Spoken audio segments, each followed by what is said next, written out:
So, yun na nga mga pre, ano, naku, may nakita po akong resibo dito, no? Etong laman po ng bank account, oo, ni Digong at Sara. Hindi lang po ito bilyon, no? Baka trilyon pa to. Oh, may resibo, nakita nyo sa thumbnail natin. Yun po yun. At eto pa, papakita ko pa dito mga pre. Ibang klase itong Digong na to, no? Nung hinamon po ito ni Trillanes, talagang, 'di ba? Nag-angas pa. Oh, ngayon po meron po tayong ipapakitang resibo dito, 'di ba? Oo. Galing po ito sa isang bangko. Ano kayang bangko ito? So alamin po natin mga pre. Ayan. Oo, so eto po no. Bago po tayo magtuloy-tuloy, syempre, huwag niyong kalimutang mag-like diyan, mag-share. Oo, at syempre, mag-subscribe. Ayan ha. Oo. Syempre, may Facebook po tayo, may TikTok po tayo. Huwag kalimutang i-follow yung ating mga social media accounts. So, eto na mga pre, no, wala nang patumpik-tumpik pa. Basahin po natin ito. Nakikita niyo po yan, eksklusibo, aktibo pa rin. Ayan ha, ang bank account, joint account ni Digong at Sara, aktibo pa rin. Kontrobersyal na bank account ng mga Duterte sa BPI. Kinumpirma ni na Attorney Espiritu, Attorney Matibag. Diba? Oh, mga attorney po yung nagkumpirma nito. Kailan ba ito na-post? Noong June pala, June 6. 8 pala. Tama ba? Oh, 8, pasensya na ha. Oh, eto yung resibo mga pre. Yan oh. May deposit, ano ba to? Magkano ba tong pera na to? Ayan oh. Ano kasi, hindi kasi makita yung kabuuan kung magkano no. Pero siguro ako'y naniniwala, hindi lang po ito bilyon. 'Di ba? Limpak-limpak na mga kinamkam na salapi ang nilalaman di umano ng bangkong ito. Ang tibay mo, Sara Duterte. Kaya pala yung 125 million. Diba? Hindi mo masagot-sagot. Ibang klase ang inyong lustay. Sabi naman ng mga Duterte, ano daw sila? Pulubi lang daw sila. Mahirap lang daw sila. Pero ano ito? Nakapangalan po ito kay Rodrigo Rua Duterte. Ayan ha. At kay Sara Z. Duterte. Galing, di ba? Galing, di ba? Galing mo, lustay. Number 1 ka talaga sa di umano'y pagnanakaw. Oh, di ba? Basahin natin. Ayan po, resibo po yan ha. Oo. Oh. Ayan ha, the deposit payment is subject to the terms and conditions. Hindi yan. Itong nasa baba, yan daming pera niyan. Ayan Eto. Eto, tingnan nyo. Nakikita nyo dyan sa screen. Daming pera niyan mga pre. Hindi lang po ito, sa pagkakaalam ko, hindi lang po ito bilyon. Oo. Sino pa ba yung nagtatrabaho sa bangko dyan? Alam nyo po ba ito? Paki-comment nga po. May 500 sa dolo. Tapos may yung anong tawag dyan? Eto yung natutukan ng araw. Ayan. Magkano kaya ito? Bilangin nyo po, magkano yan? I-comment nyo. Hindi naman ako nagtatrabaho sa bangko pero feeling ko lang malaking pera ito. Di ba? Kaya pala pa-travel na lang. Hindi na nagtatrabaho. Di ba? Inaakusahan nyo pa ng mga Marcos sa magnanakaw, pero teka lang, anong klase itong laking pera nito ibang klase ka. Ibang klase yung mag-amang to. Basahin natin dito Ayan kinumpirma ng mga kilalang abogado, Luke Espiritu at abogado Mel Matibag sa isang podcast talk show na na-tape noong Hunyo 7, 2025 sa South Park Mall, Muntinlupa City, na ang kontrobersyal na bank account ng pamilyang Duterte sa Bank of the Philippines Islands o tinatawag na BPI ay aktibo pa rin. Galing, aktibo pa rin. Sana all, no? Maraming pera.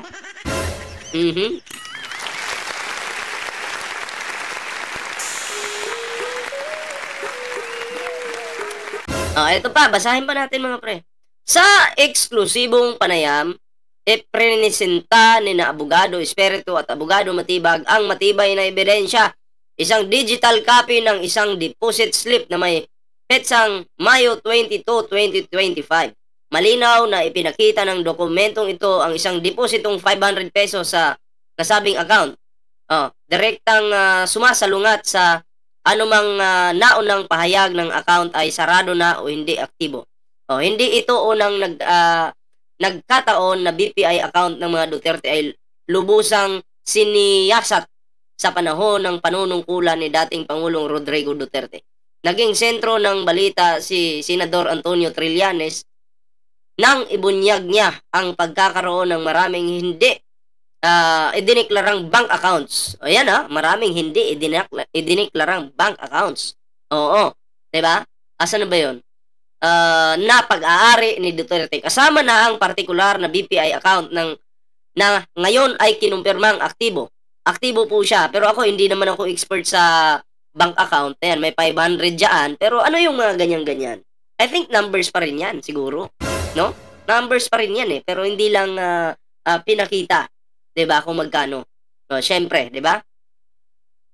Hindi ito unang pagkakataon ng BPI account ng mga Duterte ay lubusang siniyasat sa panahon ng panunungkulan ni dating Pangulong Rodrigo Duterte. Naging sentro ng balita si Senador Antonio Trillanes nang ibunyag niya ang pagkakaroon ng maraming hindi idineklarang bank account na pag-aari ni Duterte kasama ang partikular na BPI account na ngayon ay kinumpirmang aktibo.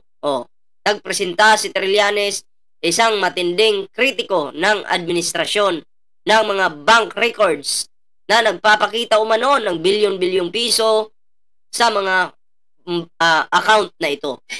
At hinamon si Duterte na buksan ang mga ito para pampublikong pagsusuri, nagdulot ng mainit na pambansang debate kung saan patuloy na itinanggi ni Duterte ang anumang maling gawain at binaliwala ang mga paratang ni Trillanes bilang political na motibasyon.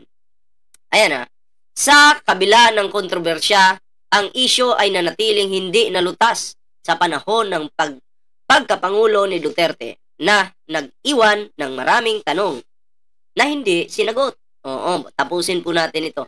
Ang muling paglitaw ng isyong ito na suportado ng bagong ebidensya ng isang aktibong transaksyon ay nagpapahiwatig na ang matagal ng mga katanungan tungkol sa pananalapi ng pamilyang Duterte ay malayo pa sa pagtatapos. Ang 500 pesong deposito, so 500 lang daw, ayon dito Oo.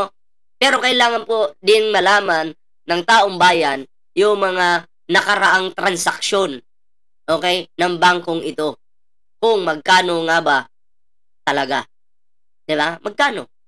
Kaya pala si Hanelet hindi sumama doon nung hinuli si Digong. Hindi sumama sa Hong Kong. Kaya tatanungin kita, Hanelet. Teka lang. Isa ka ba sa tumulong or mabigat siguro yung pera na yun kaya kailangan ni Hanelet di muna sumama. Isa ka ba sa tumulong na magbuhat ng pera? Malay ba natin? Posibleng mangyari na yung perang ito, okay? Yung pera ni Digong na nasa bank account na yan, posible na tinransfer na. Posible yun mangyari kasi alam na nila, sisilipin ito Diba? Ito na. Para malaman ang buong detalye ng kwentong ito, maaring lahat ng impormasyon makasaysayang pagbubunyag na ito, siguraduhin manood sa nalalapit na episode ng Diskurso on Air. So anyway, yun lang, no? Abangan natin to mga pre. Kasi ako'y naniniwala po na hindi lang po 500 pesos yung nilalaman nito. Panlilin lang ito kung nilamnan nyo na lang sana ng 100,000, 200,000, 1,000,000, ay maniniwala pa ako. Pero ito, 500 pesos lang talaga, ayon dito sa binabasa natin. Kaya masasabi ko po sa inyo, hindi po ako maniniwala na ang bangkong ito, yan lang talaga yung nilalaman.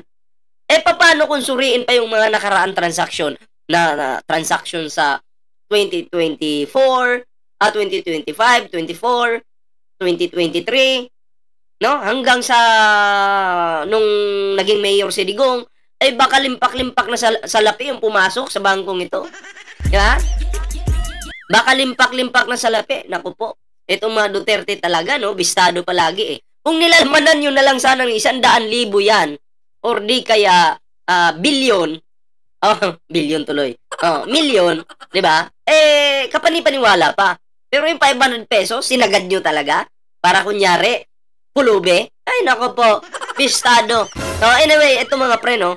Atin po itong panoorin. Natatawa ako dito eh. No? Itong interview ni Erwin Tulfo dito kay Digong. 'Di ba? Naging lutang po si Digong dito. Pakinggan niyo yung tatay niyo dito. Ganito siya kasinungaling. Pakinggan po natin. Mabalik ho tayo doon kay Senator Trillanes na umalis po a few days ago. May mga kasama pa pong media para patunayan daw sa inyo na pawang kasinungalingan at walang katotohanan yung inyong accusations na meron siya tinatagong mga bank accounts.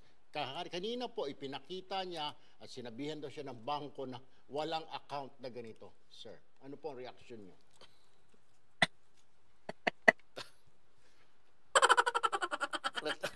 Ala. Talagang naswak siya sa doon na... Ala, nagkapinta na naman to. Ganito yan. Ang binasa ni Mocha, kinig kayo ha? Actual account number from Mocha and Erwin. Ikaw yun eh. Ang binasa mo, 117-800-281-602. Magkuha kayo ng lapis. Sige, kinig kayo. Hello. Nag-iisip pa yan ng palusot eh. Paano nyo paikutin yung mga yung mga Pilipino. No? Nag-iisip ng palusot yan. Pahiya siya dito eh, no? It's 11780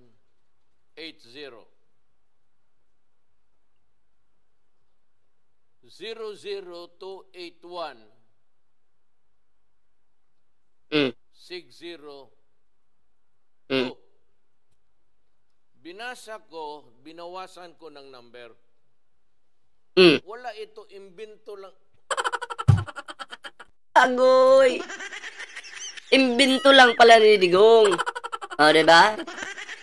So, ibig sabihin, kung iintindihin po natin, si Trillanes, tinanimahan ni Digong ng ebidensya. Sakit ulo ni Digong, imbento lang, oh. Si Erwin Tulfo, di makapaniwala. Pambihira. Trillanes. Hello. You know, when you are, yan nga, when you lie, you put another lie. Nako. To cover this lie. Nako. So, sinabi mo sinungaling ka? Ha? Sinungaling ka talaga. Si Trillanes, pinatunayan niyang hindi siya sinungaling. Ang kino-cover mo lang, yung lie mo. And then, another lie ka na naman, another lie. Pag nabuking ka sa lie mo na to, ika-cover mo naman ng panibagong lie. Ganun yun. Gawain mo yun eh. Yeah. To cover this lie, you put another lie. To cover this lie... So, ibig sabihin, nagsinungaling ka sa sambayan ng Pilipino. Nagsinungaling ka, Digong. Malaking kasalanan yan. Pinagkatiwalaan ka. Pero, buong bansa, binaboy mo. Binalot mo ng kasinungalingan. Patong na yan. Pag kinunan mo ng isa lang bumagsak yan, ang binasa ko... Ayun, pag kinunan mo, yung mga lie ni Digong, pag nabawasan ng isa, bagsak talaga yan. Kaya nung bumagsak po lahat yung mga lies ni Digong, napunta po siya sa ICC. Galing mo. Lahat ng sinabi mo, tumama sa'yo. 1080-00296-1 So, yun ang binigay niya ng number. Ang kinamit niya yung inyo. Correct yun. Ang waiver niya, Hindi sa Pilipinas. Para ito sa international, hindi ito tanggapin ng Singapore. And no bank would be crazy. Magtanong kayo. Kaya sabi ni Erwin Tulfo, naalala ni Erwin Tulfo yung interview na to. Talagang nanggigil daw po si Erwin dito sa interview na to. Nanggigil. No? Kasi wala eh. Lutang moment si Digong dito eh. Bisto. Nabuking po yung kanyang kasinungalingan dito. At kayong mga taga-bangko ngayon na mag-issue ng ganito, na wala kang account. Actually, September pa, Trillanes, bumabalik ka na sa, sabi ng foreign government nagbigay na nito, September ba, pabalik-balik ka na. Kaya, Digong. Diba, sabi mo, ang lie, ika-cover ng another lie. Okay? Ngayon, nabuking ka sa lie mo. So, dyan ba sa mga sinasabi mo ngayon? Posible. Dyan sa sinabi mo, kinover mo na naman siya ng another lie. Ha? Ba't kasi paikot-ikot pa yung mga salita ni Digong? Dapat direct to the point ka na. Ha? Sa Singapore banks, yung ibang bank account mo sa Hong Kong, gi-close mo. Ibigay ko yung number. Tama. Teka lang. Dadating yan kasi dadating lang. Ano, bureaucracy rin yan eh. Lutang moments, oh. Tignan mong kalokohan mo, ha? Deposit. Si Erwin. Napalunok na lang ng laway, no? Account verification. Singapore banks. Banks ito, ha? Hindi ito bank. Banks. So, ibig sabihin, marami. Marami ka talaga, Digong. Yung gawain mo, Digong, pinapasa mo. Trillanes. Diba? Marami kang bank account na hindi alam ng mga Pilipino, Digong. At binalita na yan. Nasa media na yan, Digong. Gawain mo yan. Bakit ipapasa mo ngayon yan kay Trillanes? Aba! Digong naman! Account number, Trillanes, joint with none. Singapore banks. Plural. Tapos, ginamit niya, sabi niya, joint account with none. Wala raw. Tapos, ang ginamit niya, yung inimbento ko na number. 1180. Natitig na si Erwin, no? Napikon na yan, eh. 11782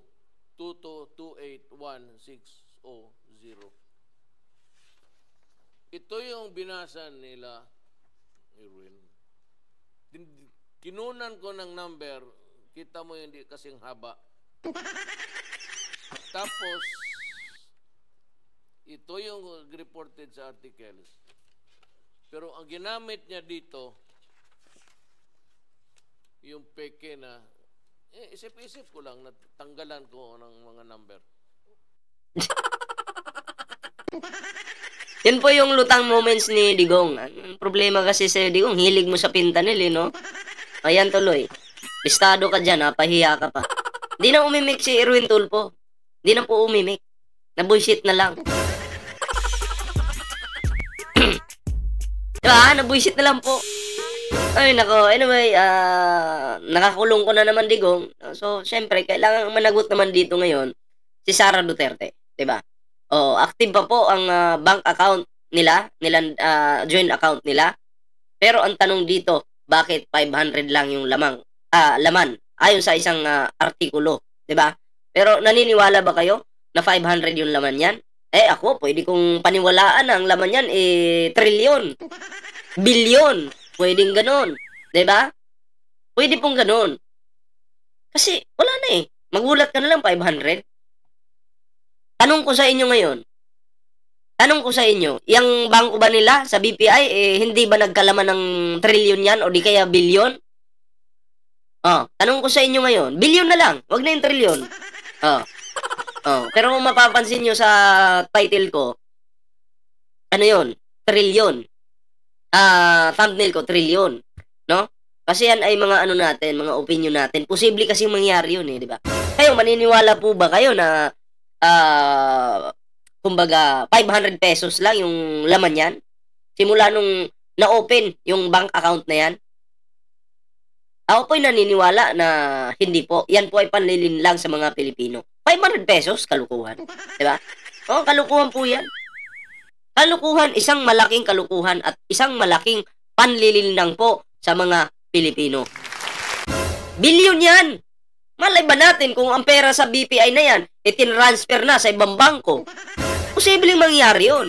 Kaya nga po, kailangan ding makita yung mga previous transaction ni Sara at Digong sa account na yan. Diba? Kailangan.